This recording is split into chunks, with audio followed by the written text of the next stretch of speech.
And now you can go ahead, please. Thank you very much, Heini, for the nice introduction, and thanks for inviting me to present some of our work in this seminar series.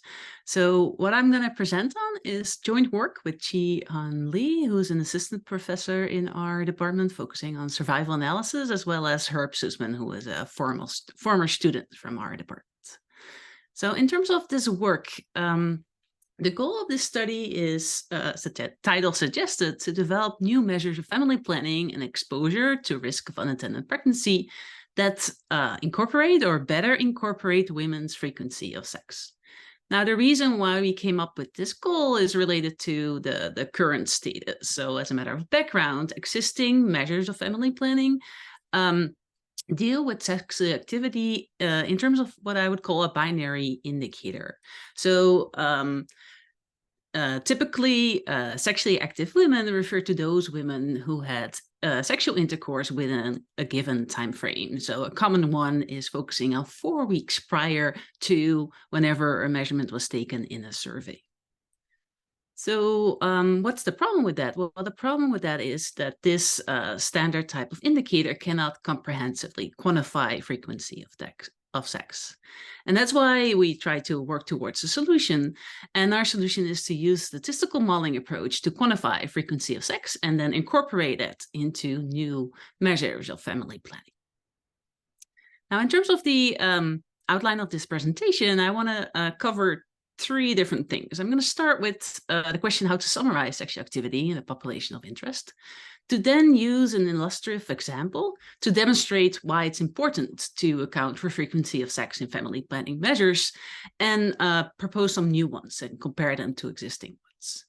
And then finally, I want to obtain those measures using real data. So I'm going to focus on survey data from demographic health survey programs that are commonly collected in low middle income countries. So starting with the first question, how to summarize sexual activity. So to have some idea of data or a little graph in your head, what's here on the left-hand side of this slide is for a population, say here of 100 women, what is the timing of their sexual intercourse summarized by day? So here, each horizontal line refers to one woman, and these dots, the red dots or the blue dots, refer to having sexual intercourse on that specific day. And in terms of the x-axis, in terms of the days considered, so we look here at a 2-year period that's measured prior to a survey. So the question is how to summarize sexual activity in a population, for example, such as this one. Well, what we propose is to consider what we call the time between sex, TBS values.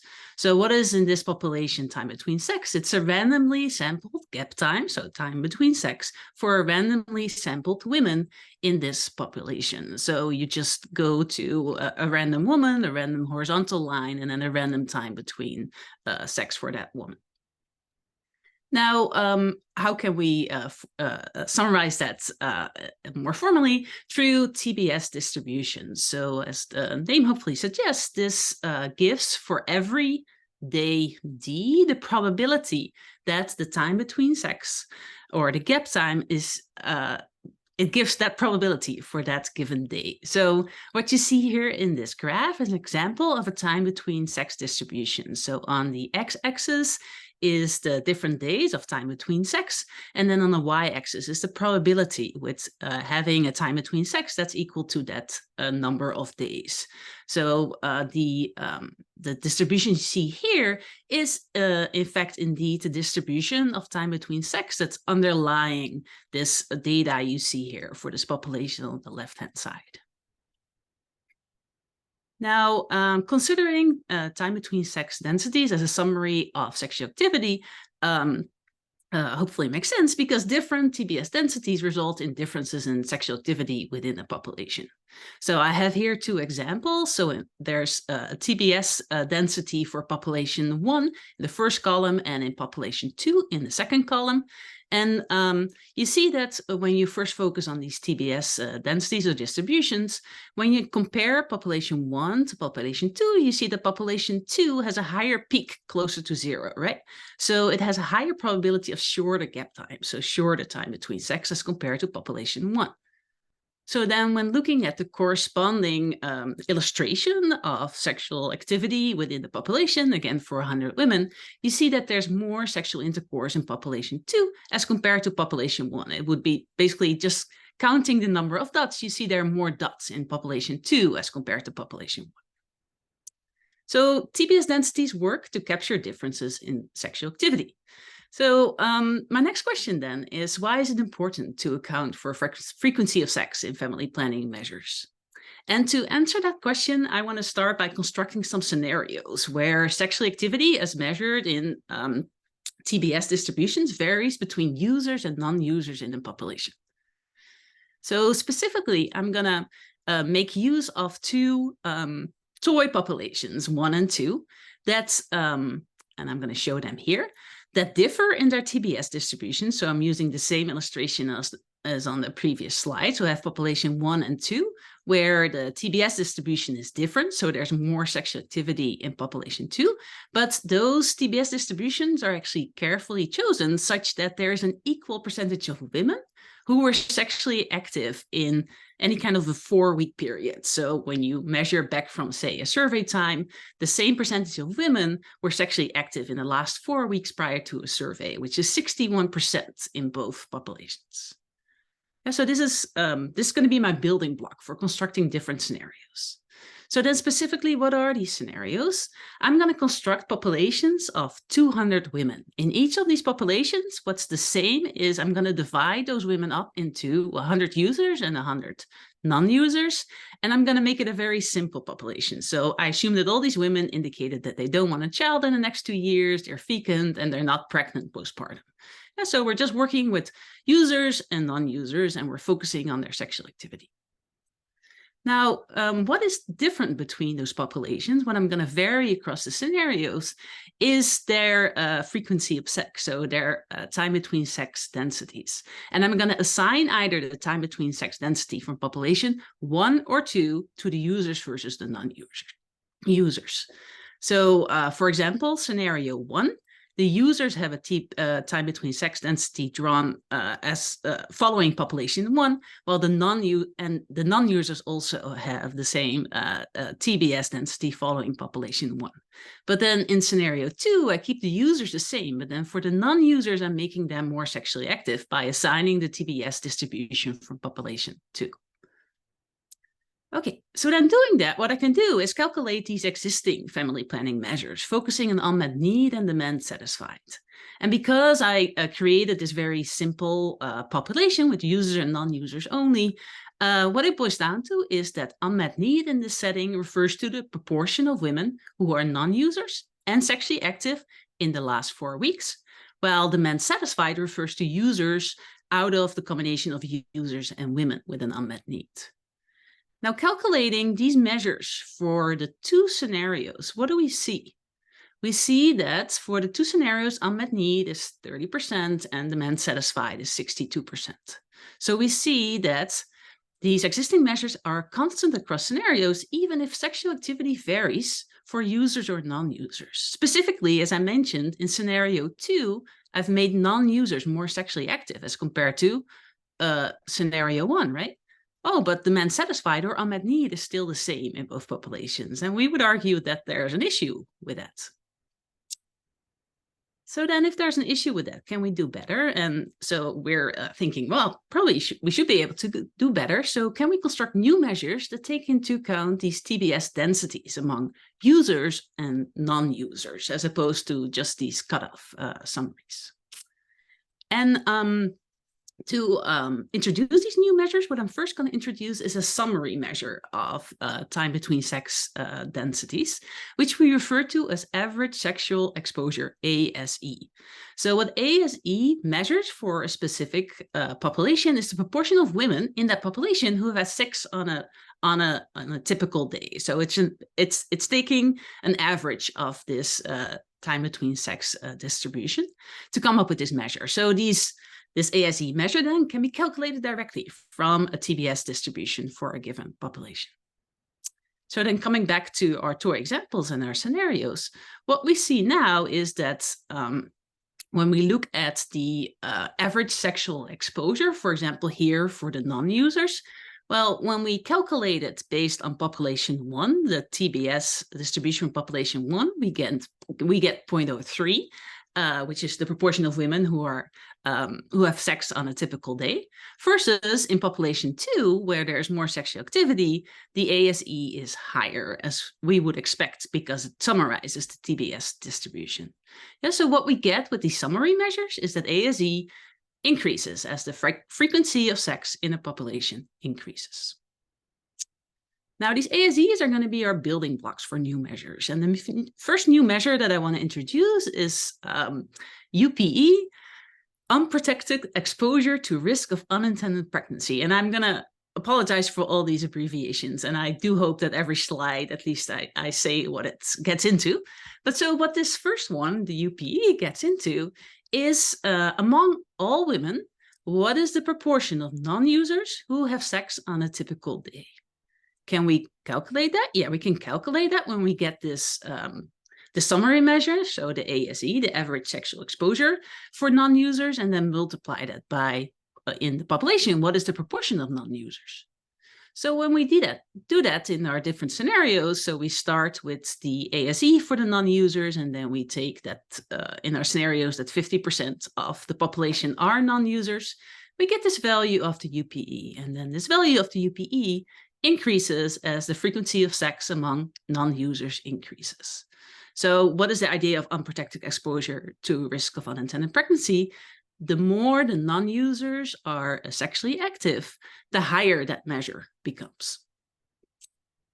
And now the second measure I want to introduce is RPE. So there's a long expression for it, a long name. It's the ratio of protected exposure over all women's exposure to risk of unintended pregnancy, which we get from the ASE again among the users and the number of users versus the same, but then adding in the non-users as well.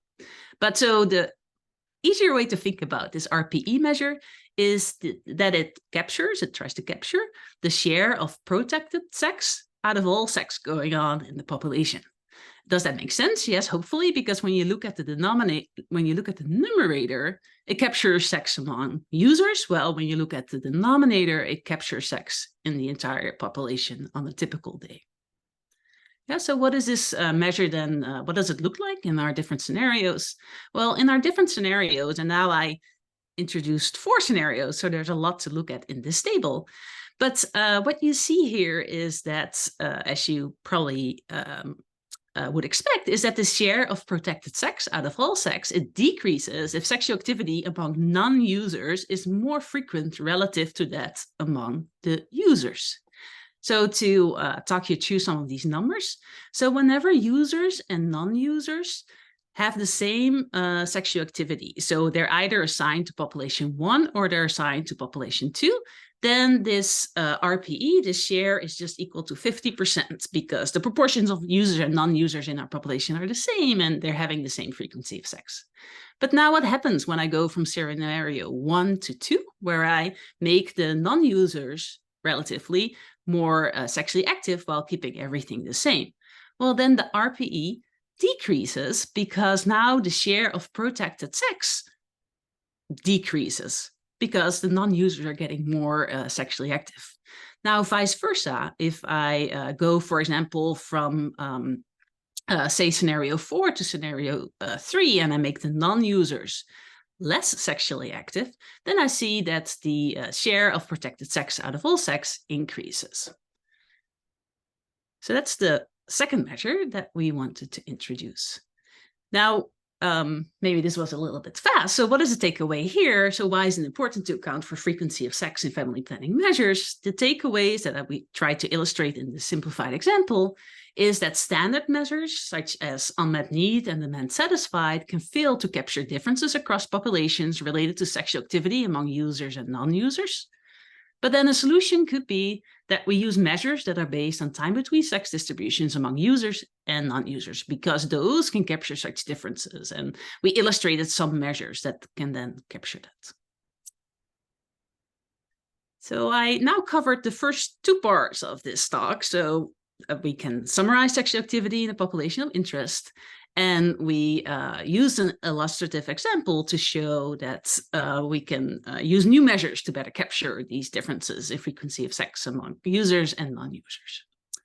Now, the final part of this talk then relates to trying to get these measures in the real world. And as I mentioned, I'm going to focus on how to get these measures using DHS survey data. Okay. So when we want to get the new measures from survey data, we have to deal with an additional issue. What is the issue? DHS asks women for their time since last sex, which the abbreviation here is TSLS. So coming back to this example of having some data in your head, a visualization of timing of sexual intercourse. So coming back to this graph here, if at the time of the survey, women are only asked about time since last sex, then basically what we observe are the dots that we color blue here. The blue ones are the most recent sex prior to the survey date. So what we want to know is basically the distribution of all these red dots, but the only thing we have are the blue dots here. So what can we do? Because if we want to use the new measures, we do want to get the distribution of time between sex, so the red dots. And so for that, we developed a solution in the form of a Bayesian estimation model that allows us to estimate TBS densities from this time since last sex data, those blue dots only. And I don't have time to go into the details of this whole model, but there are two key points I just want to highlight. The first one is that there's a relationship between time since last sex and time between sex densities. And the second one is just giving a few giving the highlights, basically, of this Bayesian model that we developed. So starting with the relationship between time since last sex and time between sex distributions. Is there a relationship? And there the answer is yes, there's a relationship between those two distributions, as indicated on this plot here on the left-hand side, under a set of assumptions.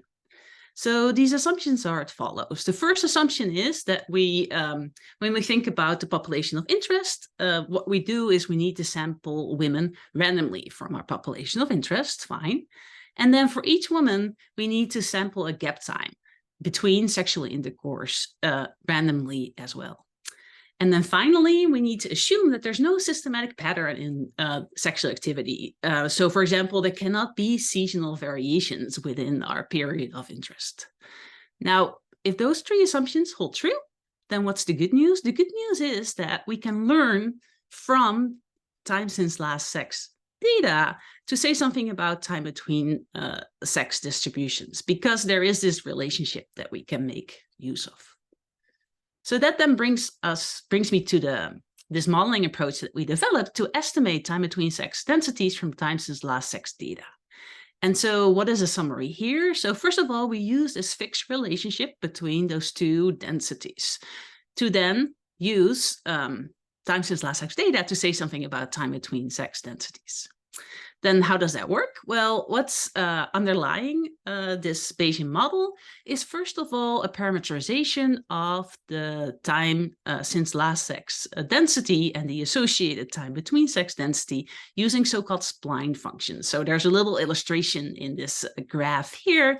Basically, by using spline functions and estimating coefficients associated with each little spline function you see here, we have a flexible setup to basically estimate whatever time since last sex density may be applicable for a population of interest based on the data we observe there.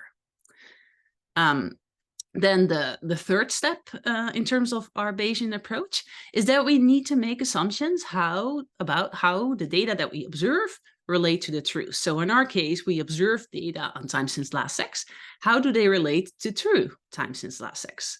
The two issues we have to deal with there are that how women report time since last sex. It differs across women in terms of the reporting units. They may either report in the number of days since last sex, or the number of weeks, months, or years.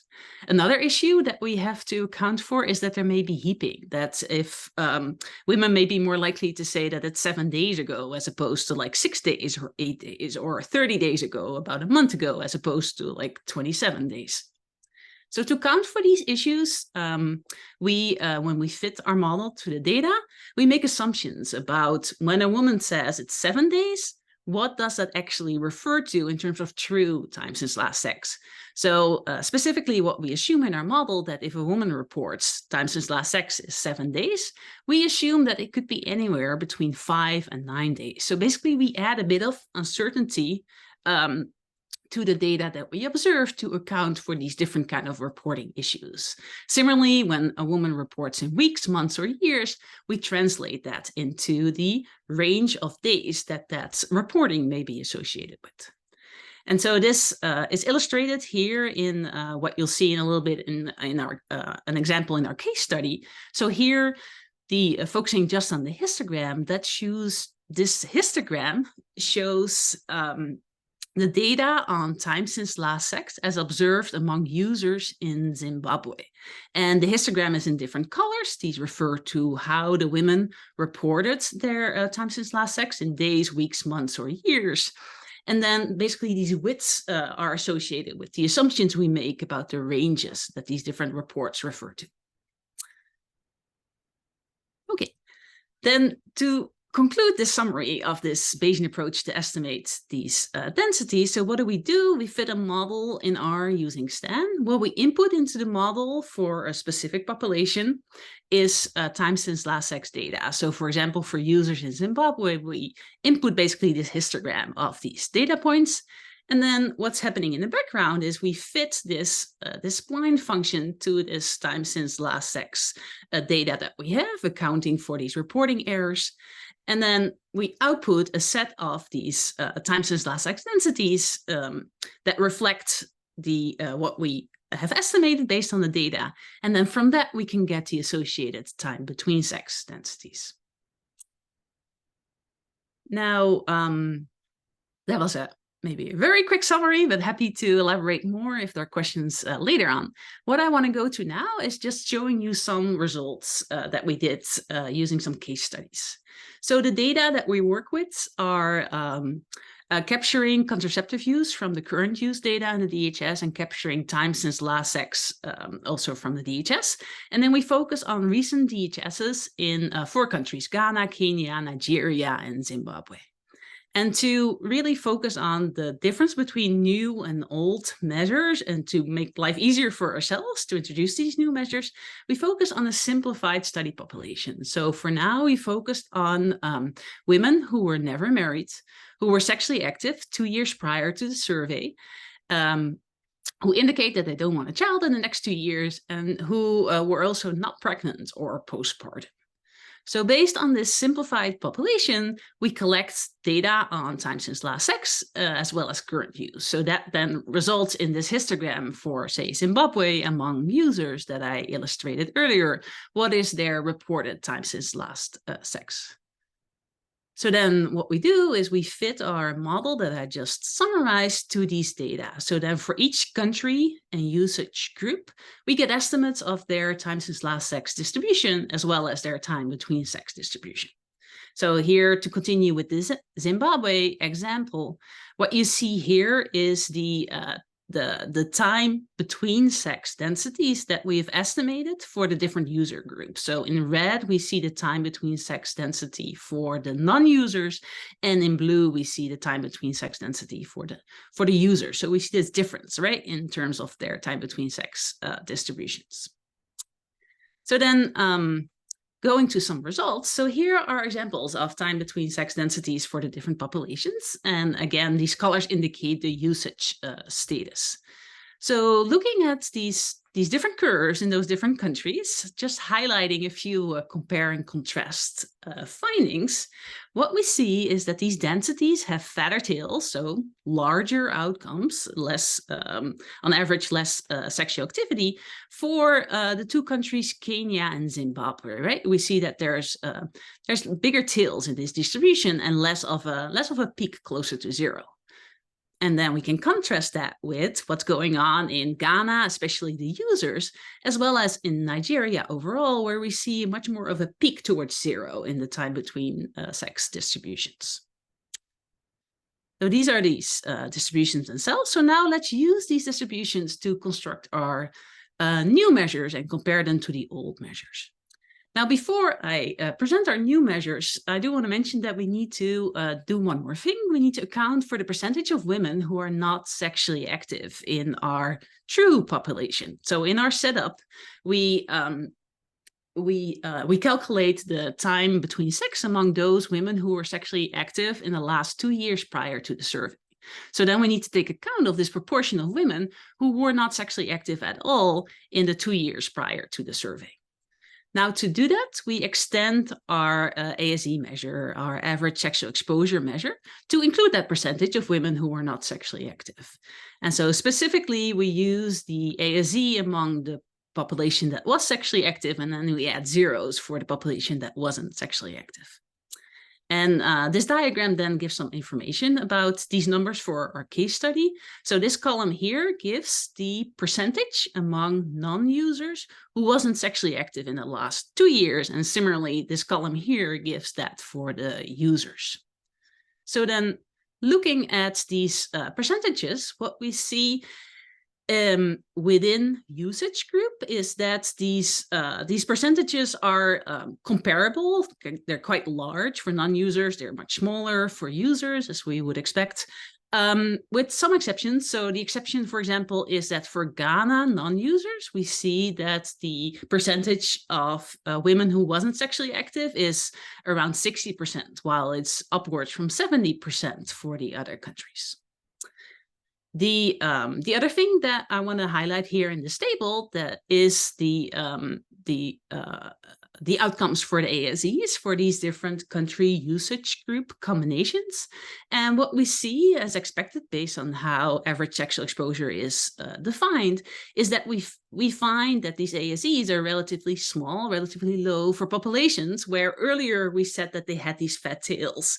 So remember that that Kenya and Zimbabwe had the time between sex distributions that had these fatter tails, so these longer gap times. Well, that then translates in a relatively lower summary measure of average sexual exposure. Okay, so then to move on to the measures based on these countries, the data in these countries. So I want to start with comparing and contrasting unmet need and our UPE measure. And just as a repeated note, when you look at these unmet need figures that I get here for these countries' surveys, I didn't include postpartum and pregnant women. So it's really a simplified population, just as a more clear comparison. So moving on then to unmet need and UPE. So just to recap what they measure. So both of them measure at a population level what is the unprotected exposure to risk of pregnancy, but what they count in the numerator differs between those two measures. While unmet need measures among all women the percentage of women who are non-users and sexually active in the last 4 weeks, UPE gets to the same percentage, but then it focuses on non-users who have sex on a typical day. Yeah, so what's in italic here is what differs in the numerator, whether it's focusing on non-users who were sexually active in the last 4 weeks versus non-users who have sex on a typical day. So then what we see when we look at the table is that first of all, the ranking of our new measure as compared to unmet need generally follows, they generally are aligned with one another. However, we see some exceptions, and we also see some differences in the relative ratios, which then quantify the effect of this different choice of numerator in old versus new measure. So to give 2 specific examples, we see that the ranking for Ghana and Nigeria, so the first and the third row, differs between unmet needs and UPE. Like they're swapped for unmet needs, Ghana being the coming out highest, so having the highest unmet need, while for UPE, we see that Nigeria has the highest outcome. So what does that mean? Well, it means that if you consider frequency of sex as opposed to this more simple measure, you find that Nigeria is at the higher risk for unintended pregnancy as compared to Ghana. Then secondly, when you look at relative ratios, and by that I just mean take for example, for Nigeria and Zimbabwe here, take the ratio between in this case, if you divide the unmet need in Nigeria over the unmet need in Zimbabwe, you get a value that's around 5 for this ratio for unmet needs. But then when you do the same thing for UPE, then you get a ratio of around 9. So we see that the relative difference differs a lot when you look at the old versus the new measure, again, quantifying to what extent it matters to consider frequency of sex. You have about 5 minutes. Yeah, great. And then the final comparison relates to demand satisfied and our RPE measure. And so to start with a summary of that as well. So what they capture is, for the old measure, it captures the share of users out of the combination of users and non-users who were sexually active 4 weeks prior to the survey, while the new measure, RPE, refers to a similar thing, but then really related to sexual activity, so the share of protected sex out of all sex. Now, when we compare those 2 measures in the table below, what we see is we get the same ranking of those 2 measures to the extent they're the same, but there are differences. And one specific difference that you may notice is in the values of these RPEs, those are lower than the values of demand satisfied. So then when you think about what we are trying to capture, what's going on is that we find that relative usage of a contraceptive method is lower in the new measure when you consider frequency of sex as compared to the old measure when you only look at your share out of users and non-users, or the share of users out of the combination of users and non-users. So to summarize, first of all, some takeaway points, saying nothing new, but maybe saying it slightly differently. So what we did in this study is point out a few things. When we summarize sexual activity in a population, we can use time between sex distributions. Those provide more insight as compared to summarizing sexual activity into a binary indicator, like was a woman sexually active in the last 4 weeks before the survey, yes or no. Now, these TBS densities may just be of interest, and the good news is that we can estimate those from survey data on time since last sex, as I've illustrated with those case studies using the EHS data. And then if we have TBS densities estimated separately for users versus non-users, we can use those to construct measures for family planning or exposure to risk of pregnancy that better capture frequency of sex.